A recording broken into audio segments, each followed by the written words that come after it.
if your autistic child keeps on going back to the same topic again and again, if you are a reluctant expert on things like Paw Patrol, dinosaurs, Mario, the answer is to not stop it. I'm going to show you how to use it to get much better communication and understanding from them. So I'm just going to stop you right here before we continue. If you have not watched part 1, go back and watch it, because otherwise you're going to be a little bit confused about why I'm talking about Mario so much. Okay? So we are going to go back to Mario, right? I want you to picture you are talking with your child about their special interest. So at first, we're not going to be shutting it down at all. What we're going to be doing is we're going to be leaning into it. We're going to be spending a lot of time here. We're going to be asking about it. We're going to be curious and inquisitive, and we're going to show genuine joy in their passion, because what we're doing is we're going to be building trust, showing interest, joining their world, and this is going to lay the foundation for what is going to come next. So many children, when they're talking about their special interest, they can go into long monologues.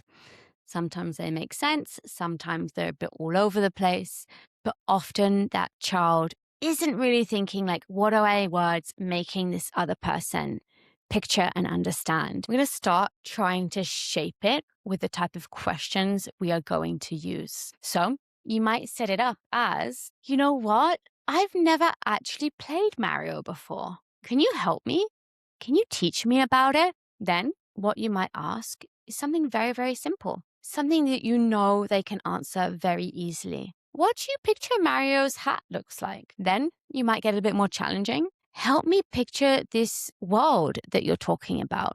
And then you might ask something dynamic. So how should I picture Mario defeats the bad guy? Now we're having a subtle shift and something important is happening. They're still in their favorite topic, but now they're responding to you. And this is that first shift we need to take towards developing that voluntary imagination. Now, what we're going to do next is we're going to gently stretch this picturing and verbalization. So what we might do now is say, okay, now I want you to picture Mario at the beach. This is new. This isn't from the game. It's not something that they are often telling you about, but it is close enough that their brain can still access it easily enough. Then you might ask them some questions like, what do you picture for Mario? What is he wearing? What colors are there? What shapes do you see on his face? What do you see Mario doing at the beach? Tell me a little bit more. What do you picture the beach looks like? What color do you see the sand? What color do you see the water? What size is the beach? Where do you picture Mario at the beach? Swing. Now we're going to start making it more complex. Okay. So we might have a little mini story. Mario is at the park. He feeds the ducks at the pond. Then he goes at the swing. Now what we're building is sequence, flexibility, and new imagery. Mario really isn't a big part of this story. He's a very small part of the story. And we're going to have to work a lot more at that voluntary imagination to conjure up the rest of it and talk about it. And what you're going to do is you're going to continue shifting and stretching and pushing them. So one story might be about Mario.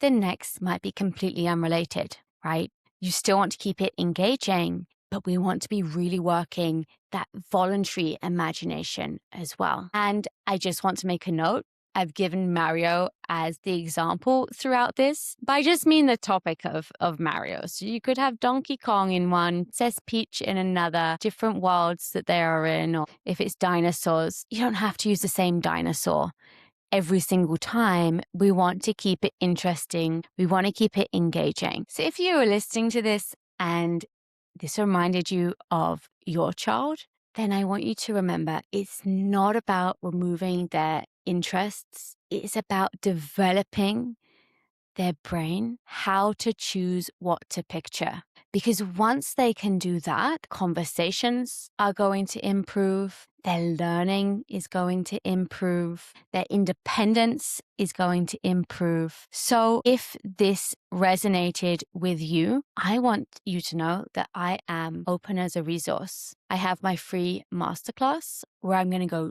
deeper into this topic and how communication actually develops. But you can also schedule a call with me where you can tell me about your child's special interests and what this looks like in your house. And I can be a lot more specific as to what you can be doing to support them with this. So find the links in the description. Please remember to like and subscribe, and I'll see you all soon.